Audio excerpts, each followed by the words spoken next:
Fear is such a bad decision-making matrix. She Laughs at the Days is a weekly reminder that we can choose to be brave and we can choose strength, because we all need to be reminded sometimes that we do have a choice. Today, we're going to talk about fear. This show is about being brave and choosing strength. So, of course, we're going to have to talk about fear at some point. So, why not today? If we never felt afraid, we would never have to be brave. So, a few thoughts before we dive in. Fear is not the enemy. Fear is trying to keep you safe. And sometimes fear is the most healthy and rational response to something. Fear can move us to protective action, to run away or to fight. Sometimes, though, fear paralyzes us and we freeze and we can't do anything at all. It tells us that if we stay perfectly still and don't move at all, then we'll be safe. And sometimes that's true. Most of the time, though, in our modern life, that's not true. And those are the times when we need courage to help us move past the paralysis and do the thing that needs doing. See, the view of the world that fear shows us is never true. What your mind makes the thing you're afraid of into is always bigger and scarier than the actual thing itself. Just look at a child who is afraid to go outside because it's dark. All of my kids have been afraid of the dark at some point. The dark makes it possible that all sorts of things that they fear might be there, lurking, simply because they can't see clearly that those things aren't there as they can by the light of the day. But one by one, each of them moves past that fear by bits and stages, and they do that by facing it head on. We don't force them to do it, though we do encourage them to be brave. But bit by bit, they gather courage and they go out into the dark, the literal dark, and they come back triumphant because they faced their fear and they experienced that the dark is not as bad as their minds made it out to be. My fourth child, when he was about 8, he started asking me if he could go outside in the dark just before bedtime. We live in the country, so it gets quite dark around our house. And so he would say, "Can I go outside and face my fears of the dark, Mommy?" I'd say, "Of course you can." So he would go out in the dark and come back after 5 or 10 minutes just glowing. "I faced my fears, Mommy. I sat outside in the dark and it was fine. Nothing bad happened. And now I'm not so much afraid of the dark anymore." He did this for several months until the dark was no longer a thing that he feared. When I was a music major, way back, right after high school, we had these things called master classes. So I majored in 2 different instruments, voice and piano, and I had to go to 2 of these each week. And in the master classes, we took turns performing for each other in the recital hall with all the lights on in front of every other person in the voice faculty or the piano faculty. And once a semester, we each had to take a turn performing in front of the entire faculty of music. Now, for a first-year music student, this was a terrifying experience. Most of us had performed on stages before. We'd had to audition to get into the university, but master classes were not the same as performances.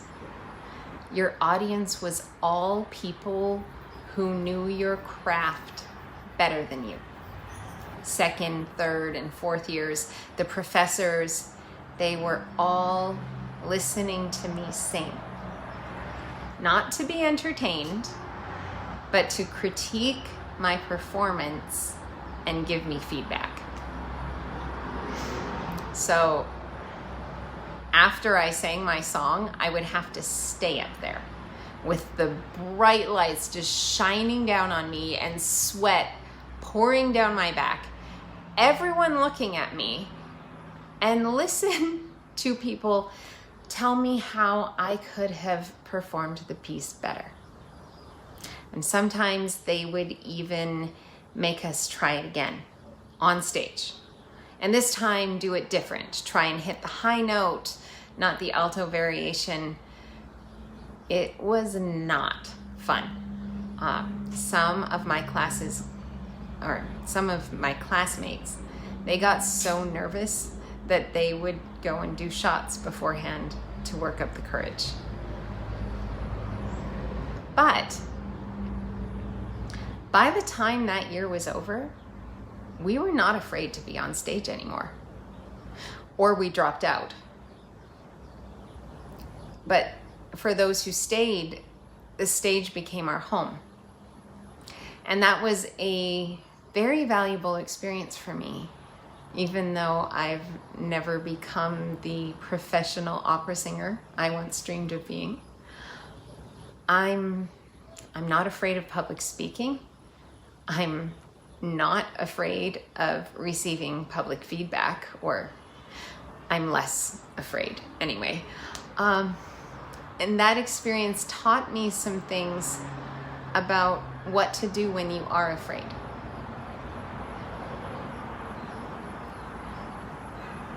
The only way I know to overcome fear is to lean into it, to do the thing that scares me often enough that it loses its power to paralyze me and keep me from the thing that I want or need to do.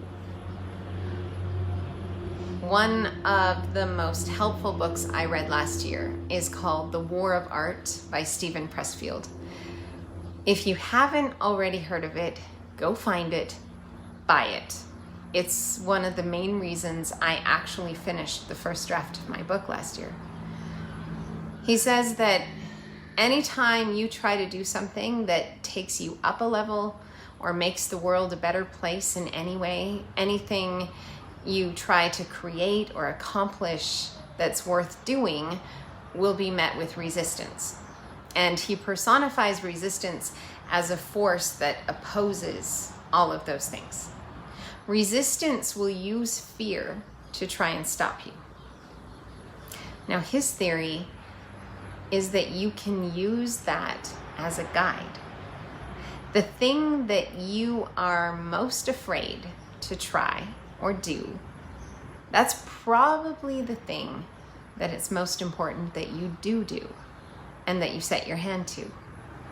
That is the gift you need to give to the world. Resistance will try and stop you by making you afraid. And if it's worth doing, you just have to accept that you may never not be afraid. You just have to do it anyway. You have to step into your fear. For me, that's starting this channel.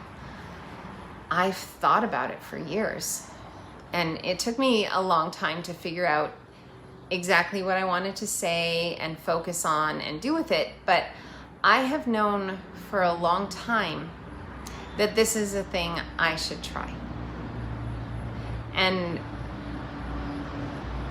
one of the reasons I know it's important, at least for me, that I give it a chance and commit to doing it is because it scares the snot out of me. What if it sucks? What if I don't actually know anything about any of the things I could share that are helpful? What if no one watches or listens? What if a lot of people watch and listen? I can't really decide which is more terrifying. Making this next episode, after I did the first one, took me 2 months of working up the courage to do it and finding the words I needed. Okay, I did have COVID in there, and so there was like almost a whole month where I was mostly just sleeping and coughing because I had it pretty bad. But if I waited until I stopped feeling afraid to do this, it would never get done. The only way to get past this fear, or any fear, is to feel the fear and do it anyway, and keep doing it. Because that's what courage is. So this is me trying to be brave. I want to leave you with a quote that I found recently, and I love it. It's kind of the flip side of the decision-making matrix presented by Stephen Pressfield, which is you need to press toward the thing that most scares you. In other words, make the most courageous choice that you can think of to make. Nelson Mandela once said, "May your choices reflect your dreams, not your fears." And I love that, because fear is such a bad decision-making matrix. What it tells you to worry about isn't true. It amplifies all the bad that can happen and makes it way bigger in your mind than all the good that is possible. So, I'm making this episode. That's my step in the direction of the thing that scares me toward the thing that I hope will be helpful and useful in the world. So if there's one thing this week that you know deep down would be good to do, that has been sitting there inside of you, and you know, if you don't even have to think about it, you know there's this thing I should do, it would be really good to do. But the reason you haven't done it yet is because you were afraid. I encourage you to take at least one little brave step in that direction. The only way to find out if there are really monsters out there is to go shine a light on them. So until next time, be brave, my friends, and choose strength.